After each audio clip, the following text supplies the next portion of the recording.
ഇറാനെ ആക്രമിക്കാൻ അമേരിക്ക തയ്യാറായിക്കൊണ്ടിരിക്കുകയാണ് എന്ന വാർത്ത തീർച്ചയായും അമേരിക്ക, റഷ്യ ഇവർക്കിടയിലുള്ള ഇപ്പോഴുള്ള പുതിയ സൗഹൃദത്തെ ഒരൽപ്പം ബാധിച്ചിട്ടുണ്ടാകാം. ഇന്ന് റഷ്യ ശക്തമായ ഒരു മറുപടി അമേരിക്കയ്ക്ക് നൽകി. നിങ്ങൾ ഇറാനെ ആക്രമിക്കാൻ ഒരുങ്ങുകയാണ് എന്ന വാർത്ത ഞങ്ങൾ അറിയുന്നുണ്ട്. ഒരു പക്ഷേ ഞങ്ങളെ മറികടന്ന് അങ്ങനെ ഒരു സംഭവം നടക്കുകയാണെങ്കിൽ അത് തീർച്ചയായും ഒരിക്കലും പരിഹരിക്കപ്പെടാനാകാത്ത പ്രശ്നമായി മാറും. ലോകരാജ്യങ്ങൾക്കിടയിൽ ഇത് വലിയ ഉത്കണ്ഠയുണ്ടാക്കും എന്ന മുന്നറിയിപ്പ് നൽകി. ഈ ഒരു മുന്നറിയിപ്പ് അമേരിക്ക അങ്ങനെ അവഗണിച്ചു വിടുകയൊന്നും ഇല്ല. അമേരിക്ക അങ്ങനെ അവഗണിക്കാത്തതിന്റെ കാരണവും പറയാം. ഇന്ന് അമേരിക്ക 188 രാജ്യങ്ങളുമായി ഒരു വ്യാപാര യുദ്ധം തന്നെ ആരംഭിച്ചു. China, India, Vietnam, Malaysia, Sri Lanka ഇങ്ങനെ പല രാജ്യങ്ങളുമായി ഒരു വ്യാപാര യുദ്ധം. നിങ്ങൾ എനിക്ക് ഇത്ര താരിഫ് നൽകിയെങ്കിൽ ഞാൻ നിങ്ങൾക്ക് ഇത്ര താരിഫ് നൽകും. ഇങ്ങനെ നേരിട്ടുള്ള ഒരു വ്യാപാര യുദ്ധത്തിൽ ഏർപ്പെട്ടു. പറഞ്ഞു വന്നാൽ ആഗോളവൽക്കരണം എന്നുള്ളതിൽ നിന്നും വളരെ വ്യത്യസ്തമായ ഒരാശയത്തിലേക്കാണ് അമേരിക്ക നീങ്ങിക്കൊണ്ടിരിക്കുന്നത്. എന്നാൽ അങ്ങനെയുള്ള അമേരിക്ക ഞങ്ങൾ റഷ്യക്കെതിരെ ഇത് ചെയ്യാൻ പോവുകയാണ്, റഷ്യക്ക് എതിരെ ഇത്ര താരിഫ്, റഷ്യയുടെ വസ്തുക്കൾക്ക് ഇത്ര താരിഫ്, ഇങ്ങനെ ഒരു വാക്ക് പറഞ്ഞിട്ടേയില്ല. എന്തുകൊണ്ട് പെട്ടെന്ന് റഷ്യയോട് അമേരിക്കയ്ക്ക് ഇത്ര വലിയ കരുതൽ? എന്തുകൊണ്ട് റഷ്യയോട് ഇത്ര നല്ലൊരു ഉദ്ദേശം? ഇങ്ങനെ ഒരുപാട് ചോദ്യമുണ്ടെങ്കിൽ ആ ചോദ്യങ്ങൾക്കെല്ലാമുള്ള മറുപടിയാണ് ഈ ഒരു വീഡിയോ. ഇവയെക്കുറിച്ചെല്ലാം വളരെ വിശദമായി ഈ ഒരു വീഡിയോയിലൂടെ അറിയാം.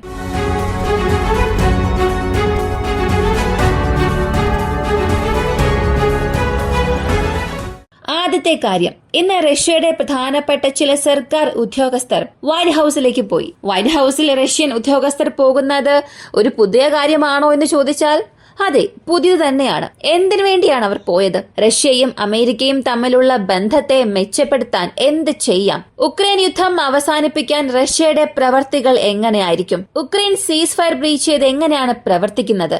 എനർജി സെക്ടറിൽ ഒരു സീസ് ഫയർ ഉണ്ടായി, ബ്ലാക്ക് സീയിൽ ഒരു സീസ് ഫയർ ഉണ്ടായി. ഇങ്ങനെയൊക്കെ പറഞ്ഞാലും അത് എന്ന് മുതലാണ് നടപ്പിലാക്കപ്പെട്ടത്? ഇതിനൊക്കെ റഷ്യ പിന്തുണയ്ക്കുന്നുണ്ടോ ഇല്ലയോ? ഇങ്ങനെയുള്ള എല്ലാ കാര്യങ്ങളും ഇന്നാണ് വൈറ്റ് ഹൌസിൽ ചെന്ന് റഷ്യ സബ്മിറ്റ് ചെയ്തത്. എന്നാൽ അതേസമയം അമേരിക്ക, റഷ്യ ഇവരുടെ അടുത്ത മീറ്റിംഗ് സൗദി അറേബ്യയിൽ വെച്ച് നടക്കുമെന്ന വാർത്തയും പുറത്തു വന്നു. നേരിട്ട് റഷ്യൻ സർക്കാർ ഉദ്യോഗസ്ഥർ വൈറ്റ് ഹൌസിൽ പോയി സംസാരിച്ചല്ലോ. അപ്പോ വീണ്ടും സംസാരിക്കാൻ എന്തിന് സൗദി അറേബ്യ വരെ പോകണം? അതേ വൈറ്റ് ഹൌസിൽ തന്നെ സംസാരിച്ച് അവസാനിപ്പിക്കേണ്ടതല്ലേ എന്ന ഒരു തോന്നൽ നമുക്ക് വരാം. പൊതുവെ അമേരിക്ക, റഷ്യ എന്നൊക്കെ പറയുമ്പോൾ ക്ലോസ് ഡോർ മീറ്റിംഗ് ഉണ്ടാകും, ഓപ്പൺ ഡോർ മീറ്റിംഗ് ഉണ്ടാകും. എന്നാൽ ഇപ്പോ അമേരിക്ക, റഷ്യ ബന്ധം ഇത് ഒരുപാട് വിള്ളലുകൾക്ക് ശേഷമാണ് നല്ലൊരു വസന്തകാലം വന്നത്. ഇത് ഉക്രൈൻ പതിയെ തടയാനൊക്കെ ശ്രമിക്കുന്നുണ്ട്. എങ്കിലും ഒരു നല്ലൊരു കാലം വരികയാണ്. അതും മറ്റൊരു രാജ്യം കാരണമാണ് നമുക്ക് ലഭിക്കുന്നതെങ്കിൽ, മറ്റൊരു മീഡിയേറ്റർ കാരണം നമുക്ക് ലഭിച്ചാൽ ആ രാജ്യത്തിനും നമ്മൾ കടപ്പെട്ടവരായിരിക്കണം. അറബ് രാജ്യങ്ങളിൽ 2 രാജ്യങ്ങൾ വളരെ പ്രധാനപ്പെട്ടതാണ്. ഒന്ന് തുർക്കി, മറ്റൊന്ന് സൗദി അറേബ്യ. അതും പ്രധാനമായി ഇറാനെ ആശ്രയിച്ചിരിക്കുന്ന കാര്യങ്ങൾ. ഇവക്കൊക്കെ ഈ 2 രാജ്യങ്ങളായിരിക്കും കൂടുതൽ താല്പര്യം കാണിക്കുക. കാരണം ഇവർ 3 പേർക്കും ഇടയിൽ ഇപ്പോഴും കഠിനമായ ഒരു മത്സരം തന്നെയുണ്ട്. ആരാണ് അറബ് രാജ്യത്തിന്റെ അടുത്ത സൂപ്പർ പവർ ആവുക എന്നുള്ളതിൽ. ഇറാൻ അത് ഞങ്ങളാണെന്ന് പറയും, സൗദി അറേബ്യയോ ഇല്ല, ഞങ്ങളാണ് സൂപ്പർ പവർ എന്നും പറയും. പക്ഷെ തുർക്കി പറയുന്നത് നിങ്ങൾ രണ്ടുമല്ല, ഞാനാണ് എന്ന്. അപ്പോ ഇറാനെ ആക്രമിക്കാനുള്ള ഒരു കാര്യത്തിൽ അമേരിക്ക തയ്യാറെടുക്കുമ്പോൾ തീർച്ചയായും അറബ് രാജ്യങ്ങളുടെ സപ്പോർട്ട് അമേരിക്കയ്ക്ക് ആവശ്യമായി വരും. അതിനാൽ സൗദി അറേബ്യ വഴി ഞങ്ങളും റഷ്യയും ചേർന്ന് സംസാരിക്കും. Saudi അറേബ്യയാണ് best. അവർ വഴിയാണ് ഇതെല്ലാം സംഭവിച്ചത്. അവരില്ലെങ്കിൽ ഇങ്ങനെയൊന്നും സംഭവിക്കില്ലായിരുന്നു എന്ന് സൗദി അറേബ്യയോടും പറയാം.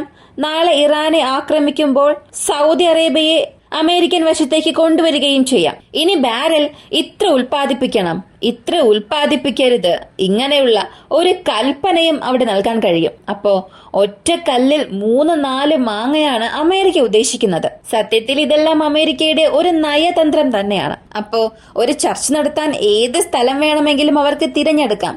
വൈറ്റ് ഹൗസ് തന്നെ എടുക്കാമായിരുന്നു.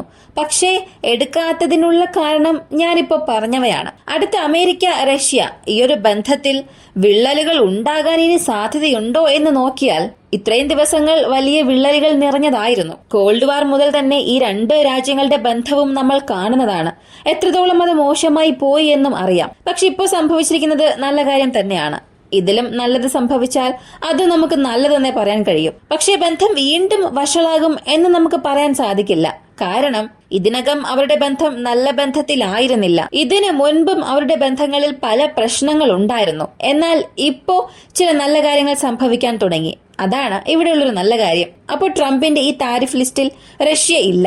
എന്നാൽ റഷ്യയുടെ അടുത്ത ഘട്ട ചലനങ്ങളിൽ എപ്പോഴും അമേരിക്ക ഉണ്ടായിരിക്കും. റഷ്യ ഉക്രൈൻ യുദ്ധത്തിൽ ഉക്രൈന് അനുകൂലമായ നിലപാടെടുക്കാൻ കഴിയുന്ന രാജ്യങ്ങൾ പ്രധാനമായും യൂറോപ്യൻ യൂണിയൻ രാജ്യങ്ങൾ. അതും യൂറോപ്യൻ യൂണിയനിലെ നിരവധി രാജ്യങ്ങൾ ഞങ്ങൾ ഉക്രൈന് ഇത്രയേറെ സഹായം ചെയ്യും എന്നൊക്കെ പറഞ്ഞിട്ടുണ്ട്. എന്നാൽ അമേരിക്ക സ്വയമേ വന്ന് ഞങ്ങൾ ഉക്രൈൻ ഇത്രത്തോളം സഹായം ചെയ്യാൻ പോകുന്നു എന്നൊക്കെ പറയുന്നത് കുറച്ചു ദിവസമായി ഒന്ന് മാറ്റിവെച്ചിട്ടുണ്ട്. എന്തിന്? മാധ്യമങ്ങൾക്ക് പോലും അങ്ങനെ ഒരു വാർത്ത നൽകിയിട്ടില്ല. അപ്പോ ഡൊണാൾഡ് ട്രംപിനെ സംബന്ധിച്ചിടത്തോളം സഹായം ചെയ്യുക എന്നത് ഒരല്പം മാറ്റിവെച്ചിരിക്കുകയാണ്. ഇനി നാറ്റോ മെമ്പർഷിപ്പ് ഉക്രൈന് ലഭിക്കുമോ എന്ന് ചോദിച്ചപ്പോൾ അതും ഇല്ല എന്ന് പറഞ്ഞു. നാറ്റോയെ ഞങ്ങൾ ബഹുമാനിക്കുന്നു. അമേരിക്ക ഇല്ലാതെ നാറ്റോയ്ക്ക് പ്രവർത്തിക്കാൻ കഴിയില്ല എന്നുള്ളതും അമേരിക്കയ്ക്ക് അറിയാവുന്ന കാര്യം ആണ്. അതിനാൽ അമേരിക്കയ്ക്ക് എപ്പോഴും ഞങ്ങളൊരു മുൻഗണനയും പ്രാധാന്യവും നൽകുമെന്നുള്ള ഒരു വാഗ്ദാനം നാറ്റോ നൽകി. അമേരിക്കയ്ക്ക് ഇങ്ങനെ ഒരു വാഗ്ദാനം നൽകുന്നു എന്നുണ്ടെങ്കിൽ അപ്പൊ ഉക്രൈന് നിങ്ങൾ എന്ത് മറുപടിയാണ് നൽകാൻ പോകുന്നത്?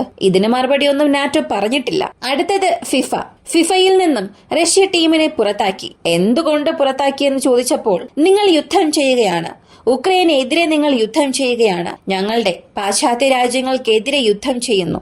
അതിനാൽ ഈ ഫിഫ ടീമിനുള്ളിൽ നിങ്ങളെ ഉൾപ്പെടുത്താൻ കഴിയില്ല എന്ന് പറയുകയും റഷ്യൻ സൈനികരെ പുറത്താക്കുകയും ചെയ്തു. ഇന്ന് അതേ ഫിഫയിൽ ഒരു ഡിസ്കഷൻ പോയി. റഷ്യയെ വീണ്ടും എന്തുകൊണ്ട് അകത്തേക്ക് വിളിച്ചുകൂടാ? റഷ്യയുമായി ചേർന്ന് നമുക്ക് മറ്റൊരുപാട് കാര്യങ്ങൾ ചെയ്യാമെന്ന്. അത് നല്ല കാര്യമാണെന്നും പറഞ്ഞു. പക്ഷേ ഇത് പറഞ്ഞ അതേ വ്യക്തികൾ തന്നെയാണ് മുൻപ് പറഞ്ഞത് പാശ്ചാത്യ രാജ്യങ്ങളുടെ കമ്പനികൾ ഒന്നും തന്നെ റഷ്യയിലേക്ക് വന്നില്ല എന്ന്. ഇപ്പോ ഫിഫ തന്നെ റഷ്യയെ നോക്കി വന്നു എന്നുണ്ടെങ്കിൽ അത് റഷ്യക്കുള്ള ഒരു നല്ല കാലമാണ്. അടുത്ത റഷ്യ ഈ വർഷം ഏകദേശം 1,50,000 എക്സ്ട്രാ സൈനികരെ ചേർക്കാനുള്ള പദ്ധതി ഇട്ടിട്ടുണ്ട്. ഇതിനായിട്ടുള്ള എല്ലാ അറിയിപ്പും റഷ്യ പുറത്തുവിട്ടു. അവർക്ക് ആവശ്യമായ ട്രെയിനിങ്, പോസ്റ്റിംഗ്, ഇങ്ങനെ 1,50,000-ലധികം സൈനികരെ ചേർത്ത് അവരുടെ ഈ യുദ്ധത്തിന് അല്ലെങ്കിൽ ഭാവി പദ്ധതിക്കൊക്കെ ഇപ്പോഴേ തയ്യാറെടുക്കുകയാണ്. ഇത് സത്യമാണെങ്കിൽ റഷ്യയുടെ സൈന്യം വളരെ എളുപ്പത്തിൽ ഉക്രൈൻ സൈന്യത്തെ വീഴ്ത്തും. ഉക്രൈന്റെ പല സ്ഥലങ്ങൾ, പല ബോർഡേഴ്സ് എല്ലാം ഇപ്പോൾ റഷ്യൻ നിയന്ത്രണത്തിലാണ്. ആ നിയന്ത്രണത്തിലുള്ള പ്രദേശങ്ങൾ, അവിടെയുള്ള വിദ്യാർത്ഥികൾ റഷ്യൻ ഭാഷയിൽ തന്നെ ഇപ്പോൾ പഠിക്കുന്നുണ്ട്. പറഞ്ഞു വന്നാൽ റഷ്യയുടെ സംസ്കാരത്തിലേക്ക് അവർ മാറാൻ ശ്രമിച്ചുകൊണ്ടിരിക്കുകയാണ് എന്ന വാർത്ത ഉക്രൈന് വലിയ ഞെട്ടലുണ്ടാക്കി. ഉക്രൈനെ സംബന്ധിച്ചിടത്തോളം ഏപ്രിൽ മാസം മുതൽ അവർക്ക് തണുപ്പ് കാലമാണ്. അപ്പോ അവിടെ ഗ്യാസിന്റെ ആവശ്യകതയും കൂടുതലായിരിക്കും. പക്ഷേ ഈ ആവശ്യമായ ഗ്യാസ് അവരുടെ പക്കൽ ഉണ്ടോ എന്ന് ചോദിച്ചാൽ അപ്പോൾ ഉക്രൈൻ വരും കാലങ്ങളിൽ തീർച്ചയായും തണുത്തുറയും. ഇതിനെതിരെ അവിടെയുള്ള സർക്കാർ ഉദ്യോഗസ്ഥർക്ക് എന്തെങ്കിലും ചെയ്യാൻ കഴിയുമോ എന്ന് ചോദിച്ചാൽ അറിയില്ല. അവർ ഒരു മുന്നറിയിപ്പ് കൊടുത്തിട്ടുണ്ട്. ഏപ്രിൽ മാസം മുതൽ നിങ്ങൾ സുരക്ഷിതരായിരിക്കണം. നമുക്ക് തണുപ്പ് കാലമാണ് വരാൻ പോകുന്നത്. എത്രത്തോളം ഊർജം സേവ് ചെയ്യാൻ സാധിക്കുമോ അത്രത്തോളം സേവ് ചെയ്യണം എന്ന മുന്നറിയിപ്പ് നൽകിയിട്ടുണ്ട്. ഇനി അടുത്ത് ഈ പാശ്ചാത്യ രാജ്യങ്ങളെ മാറ്റിവെച്ചിട്ട് നൈജർ, ബുർക്കിനോ ഫാസോ, മാലിക് ഈ 3 രാജ്യങ്ങളും ചേർന്ന് ഒരു പുതിയ ഗ്രൂപ്പ് ആരംഭിച്ചിട്ടുണ്ട്. സത്യത്തിൽ നമുക്ക് വേണ്ടി ഒരു സൈന്യം വേണം എന്നുള്ളത് യൂറോപ്യൻ യൂണിയന്റെ ഒരു പദ്ധതിയായിരുന്നു.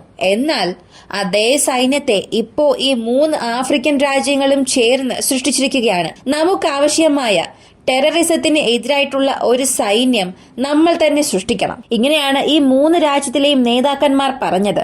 ഇതേ പാശ്ചാത്യ രാജ്യങ്ങൾക്ക് ഇത് വലിയ അപമാനമായി മാറിയിട്ടുള്ളതായും വാർത്ത വരുന്നു. ഇന്ന് റഷ്യയിൽ നിന്നുള്ള ഒരു സാറ്റലൈറ്റ് ഇമേജ് പുറത്തു വന്നു. ആ സാറ്റലൈറ്റ് ഇമേജ് വഴി നോക്കിയാൽ ഒരു കാര്യം മനസ്സിലാക്കാൻ കഴിയും. ബ്ലാക്ക് സീയിൽ റഷ്യയുടെ കപ്പലുകളെല്ലാം അണിനിരത്താൻ തുടങ്ങിയിട്ടുണ്ട്. പറഞ്ഞു വന്നാൽ നാറ്റോയുടെ ഊഹമനുസരിച്ച് റഷ്യ അവരുടെ ആയുധങ്ങൾ എല്ലാം സ്റ്റോക്ക് പൈൽ ചെയ്യുന്നുണ്ട്. അടുത്ത വേവ് ഓഫ് അറ്റാക്കിന് റഷ്യ തയ്യാറായിക്കൊണ്ടിരിക്കുന്നതായി യൂറോപ്യൻ യൂണിയനും അമേരിക്കൻ മാധ്യമങ്ങളും പറയാൻ തുടങ്ങിയിട്ടുണ്ട്. അപ്പോ അടുത്ത അറ്റാക്ക് എങ്ങനെയായിരിക്കുമെന്ന് റഷ്യ ആശ്രയിച്ചിരിക്കുന്ന രാജ്യങ്ങൾക്ക് മാത്രമേ അറിയാൻ സാധിക്കൂ. എന്തായാലും ഇപ്പോഴത്തേക്ക് ഉക്രൈനെതിരെയുള്ള റഷ്യയുടെ നടപടിയിൽ യാതൊരു വിട്ടുവീഴ്ചയും ഇല്ല. അതേസമയം ഉക്രൈന് സപ്പോർട്ടുള്ള രാജ്യങ്ങൾക്കെതിരെ റഷ്യയുടെ തുടർ ആക്രമണം ഉണ്ടാകും എന്നുള്ള വാർത്തയും വരുന്നുണ്ട്. അങ്ങനെയാണെങ്കിൽ റഷ്യക്ക് എല്ലാം പോസിറ്റീവായ വാർത്തയാണോ എന്ന് ചോദിച്ചാൽ ഇല്ല. അവരുടെ വരുമാനത്തിൽ വലിയൊരു പ്രശ്നം സംഭവിച്ചിട്ടുണ്ട്. Year two ear oil gas revenue ഈ വർഷം പോയ വർഷത്തെ അപേക്ഷിച്ച് നോക്കിയാൽ ഏകദേശം 17% ഇടിഞ്ഞിട്ടുണ്ട്. അപ്പോൾ റഷ്യയുടെ ഈ ഒരു വീഴ്ച എന്നത് റഷ്യയുടെ ഭാവിക്ക് വലിയൊരു ചോദ്യമായി തന്നെ മാറും. റഷ്യ വീണ്ടും അവരുടെ സ്റ്റോക്ക് പൈൽസ് ഇൻക്രീസ് ചെയ്യാനുള്ള കാരണം അടുത്ത അറ്റാക്ക് നടത്താനാണ് എന്നാണ് നാറ്റോ പറയുന്നത്. ഒരേ സമയത്ത് ചൈന തായ്വാൻ എതിരെയുള്ള ആക്രമണങ്ങൾ നടത്തുമ്പോൾ റഷ്യ ഉക്രൈനെതിരെയുള്ള ആക്രമണങ്ങൾ നടത്തും. അതുകൊണ്ടാണ് റഷ്യ വീണ്ടും അവരുടെ ആയുധങ്ങൾ ശേഖരിച്ചു വയ്ക്കുന്നത് എന്ന വിവരം നാറ്റോ പുറത്തുവിട്ടു. അടുത്തത് പാശ്ചാത്യ രാജ്യങ്ങൾക്കും അമേരിക്കയ്ക്കും ഇടയിൽ ഉണ്ടായിട്ടുള്ള ഈ ഒരു ശത്രുത, ഇതേക്കുറിച്ച് നമ്മൾ അറിയണം. താരിഫ് എന്ന ഒരു യുദ്ധം, ഒരു ട്രേഡ് വാർ അമേരിക്ക ചെയ്യുകയാണ്. എന്നാൽ ഇതിൽ പാശ്ചാത്യ രാജ്യങ്ങൾക്ക് മാത്രം അലവൻസ് എന്തെങ്കിലും നൽകിയോ എന്ന് ചോദിച്ചാൽ അതും ഇല്ല. ജർമ്മനി, ഫ്രാൻസ്, ഓസ്ട്രേലിയ എല്ലാ രാജ്യങ്ങളെയും ഒരുപോലെ ബാധിക്കുന്ന ഒരു പ്രശ്നമാണ് ഇപ്പോൾ അമേരിക്ക പൊക്കിക്കൊണ്ടുവരുന്നത്. അങ്ങനെയാണെങ്കിൽ ഇത്രയും ദിവസത്തെ ഇവരുടെ അധ്വാനത്തെ അമേരിക്ക വെറുതെ പാഴാക്കുകയാണോ? അങ്ങനെയാണെങ്കിൽ അമേരിക്കയെ വിട്ട് ഒന്ന് മാറി നിൽക്കുന്നത് നല്ലതായിരിക്കും എന്നാണ് ഇപ്പോൾ പല രാജ്യങ്ങളുടെ നേതാക്കന്മാരും ചിന്തിക്കുന്നത്. ഇതെല്ലാം അമേരിക്കയ്ക്ക് ഒരു വലിയ പ്രശ്നം ഒരുപക്ഷെ ഉണ്ടാക്കും. അതേസമയം റഷ്യ ഉക്രൈൻ യുദ്ധത്തിൽ ഇപ്പോഴും വിജയം റഷ്യയുടെ ഭാഗത്തുള്ളതായും അടുത്ത വിജയത്തിന് വേണ്ടി ഉക്രൈൻ പോരാടും എന്നുള്ള വാർത്തയും വരുന്നുണ്ട്. ഈ ഒരു വീഡിയോയെ കുറിച്ചുള്ള നിങ്ങളുടെ അഭിപ്രായം കമന്റിൽ പറയുക. ഇങ്ങനെയുള്ള വീഡിയോസിന് താല്പര്യമുള്ളവരാണ് നിങ്ങളെങ്കിൽ ഇപ്പൊ തന്നെ നമ്മുടെ ചാനൽ സബ്സ്ക്രൈബ് ചെയ്യുക. മറ്റൊരു വീഡിയോയുമായി വീണ്ടും കാണാം.